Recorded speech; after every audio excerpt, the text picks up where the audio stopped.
If you grew up in Canada any time before the internet, there was a very good chance that the single most powerful object in your house wasn't the television or the telephone. It was a thick paper book that showed up in your mailbox, sometimes over 1,000 pages long, packed with everything a human being could conceivably want. Clothes, tools, furniture, wristwatches, tires, hockey equipment, wedding rings. Kids circled the toys in the back with a pen weeks before Christmas. And if you lived in some tiny town 3 hours from the nearest real store, that catalogue was your mole. You filled out the form, you mailed it in, and a few weeks later the exact thing you wanted arrived at the train station or the post office. For a stretch of the 20th century, this is genuinely how a huge part of the country shopped. That book was called the Sears Wish Book, and the company behind it was woven so deep into Canadian life that entire towns were built around the promise of what it could deliver. At one point, you could even order a house out of it, an actual house shipped to you in pieces. And then, in 2017, all of it vanished. 130 stores gone. Thousands of people locked out of their jobs. And a pension plan left with a hole in it so big that 17,000 retirees watched their monthly checks get slashed. But here's the part that turned public grief into public rage. While the company was quietly bleeding out, hundreds of millions of dollars had already flowed out the doors and into the pockets of its shareholders. The retiree who lost a chunk of their pension and the billionaire hedge fund manager who collected the dividend were staring at the exact same collapse from opposite ends of it. So the real question was never just how Sears Canada died. Every department store in North America was struggling. The real question is why, on its way to the grave, it got picked so completely clean. This is the story of a Canadian institution that wasn't simply allowed to fail. It was gutted. To understand how big the fall was, you have to understand how enormous the thing standing at the top actually was. Sears in Canada didn't start as Sears at all. In 1952, the American giant Sears, Roebuck & Co. teamed up with a Canadian department store called the Robert Simpson Company to form a joint venture aimed squarely at the Canadian market. They called it Simpson's Sears. The idea was simple and, for the era, brilliant. Combine the mail order machine that Sears had already perfected in the United States with a Canadian retail name people already trusted. And the timing was perfect. Post-war Canada was booming. Families were moving to the suburbs, buying their first cars, filling brand new homes with brand new everything. Sears sold them the everything. The genius of the model was aggregation. Before big box stores, before specialty retailers, before the internet, a department store was the only place on earth where you could buy a fridge, a dress shirt, a lawnmower, and a set of dishes under one roof. And the catalog extended that roof over the entire country. If you lived in a farming community in Saskatchewan or a fishing town in Newfoundland, you didn't have a Sears store, but you had the Sears book, and that made you a Sears customer just the same. This is the thing people forget. Sears wasn't just big in the cities.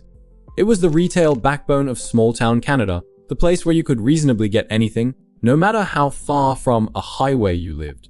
By the 1970s and 80s, Sears Canada was a titan. It anchored shopping malls in every province. When a new mall got built, developers wanted a Sears at one end to pull the foot traffic. Because a Sears at the end of a corridor guaranteed that people would walk past every smaller store to reach it. Sears sold the appliances, the mattresses, the tools, the winter coats.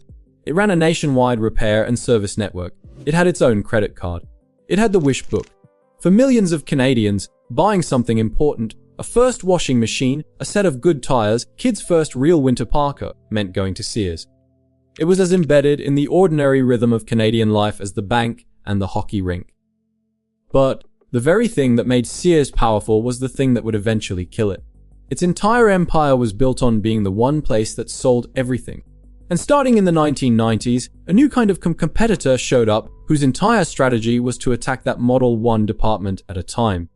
They were called category killers, and the name was literal. Instead of selling a little of everything, these stores picked one category and went to war for it. You wanted electronics, you went to Future Shop or Best Buy, giant warehouses stacked to the ceiling with nothing but TVs and computers. You wanted tools and building supplies, you went to Home Depot. You wanted cheap household goods, you went to Walmart, which crossed into Canada in 1994 and started swallowing the low end of the market whole. Each of these stores did one thing, but did it with more selection and lower prices than Sears could ever match in a single department squeeze between a dozen others. Suddenly the Sears advantage evaporated. Why drive to the department store and dig through a mediocre electronics section when there was an entire building down the road that sold nothing but electronics, cheaper? The aggregation moat that had protected Sears for decades got drained one category at a time, and the water never came back. And then, just as the big box stores finished carving up the physical world, the internet arrived and made the whole idea of driving anywhere feel optional. Amazon could sell you everything from a warehouse with no showroom, no sales floor, no expensive real estate in a dying mall. Sears was now getting attacked from two directions at once, by specialists on the ground and by e-commerce in the cloud, and its answer to both was to keep being a slightly worse version of the thing that was already losing. Now, a company that gets outcompeted and slowly fades is a sad story, but it isn't a scandal. Retail is brutal. Tastes change, formats die, and sometimes a giant just gets old. If that were the whole story of Sears Canada, it would be a tragedy and nothing more. But that is not the whole story, because while the stores were emptying out and the losses were piling up, something else was happening on the balance sheet that turned a slow decline into something a lot of Canadians would come to see as a robbery. Let's talk about the money that left. To follow it, you have to meet the man whose name hangs over the entire collapse, Eddie Lampert. Lampert is an American hedge fund manager, the head of a firm called ESL Investments, and for years he was treated on Wall Street as a kind of investing genius, spoken about in the same breath as Warren Buffett. Lampert controlled Sears in the United States, and through a series of moves he ended up as by far the largest and most influential shareholder connected to Sears Canada as well. And this is where the story stops being about retail and starts being about extraction. Here is the pattern that later landed in front of an Ontario court. Between 2005 and 2013, Sears Canada paid out somewhere in the neighborhood of $3 billion in dividends to its shareholders. Dividends are simply cash the company hands directly to the people who own its stock. And the single biggest beneficiary of those payments, according to the pensioners who later went to court, was Eddie Lampert and ESL. Now, paying dividends is completely normal and legal when a company is healthy. The problem is the timing. Look at the numbers side by side and the picture gets ugly fast. In 2010, Sears Canada posted an operating profit of roughly $196 million, and that year it paid out about $753 million in dividends. 3 years later, in 2013, the company was no longer making money at all. It was operating at a loss of nearly $188 million. And in that same losing year, it paid out another $509 million to shareholders. Read that again. The company was bleeding cash, and it still shipped $500 million out the door to the people who owned it. The court-appointed monitor that later reviewed these payments, a firm called FTI Consulting, flagged the 2013 dividends specifically. They noted that compared to the 2010 payout, which had been backed by careful analysis and outside legal review, the 2013 decision was made with strikingly little scrutiny. At a time when the company's results were getting worse, and at a moment when Lampert's hedge fund appeared to have an urgent need for cash of its own. In other words, the accusation was that money the company would desperately need to survive was pulled out of it and handed to its controlling shareholder right when that shareholder happened to want liquidity. And here is the detail that makes Canadians' blood boil. That very same pension plan, the one that thousands of Sears retirees were counting on, was already showing a deficit while these dividends were being paid. The cash that could have shored up the retirement of people who gave the company 20, 30, 40 years of their lives was instead being distributed to shareholders. When a company drains its own reserves to reward the people at the top, while the safety net for its workers develops a hole, that's not a market accident. That's a choice about who gets paid first. Before we get to the day the doors were papered over, I want to ask you for one small thing, because it genuinely decides whether videos like this keep getting made. If you're finding this breakdown useful, take 1 second to hit that subscribe button and drop a comment below, even just a single word. This is a channel about the money behind the Canadian companies we all grew up with, the deals and the decisions the headlines usually skip. And every comment and subscriber tells the algorithm to put these stories in front of more Canadians who deserve to know where their institutions actually went. So if the money trail here is making you angry, tell me in the comments. It honestly helps more than you'd think. Now, back to the collapse. By 2016, Sears Canada was running out of room. The stores were tired, the losses were mounting, and management launched a last, expensive attempt to reinvent the whole company. They called it Sears 2.0. They redesigned stores, added groceries to some locations, opened a trendy pop-up shop in Toronto, and even developed little buttons customers could press at home to reorder products. It was a scramble in every direction at once, and none of it moved the needle. The core problem hadn't changed. People had simply stopped coming, and no amount of rebranding a dying format was going to bring them back. In June of 2017, the end began. Sears Canada filed for creditor protection, which is the Canadian version of hitting pause while a company tries to reorganize its debts. At first, the message to employees was hopeful.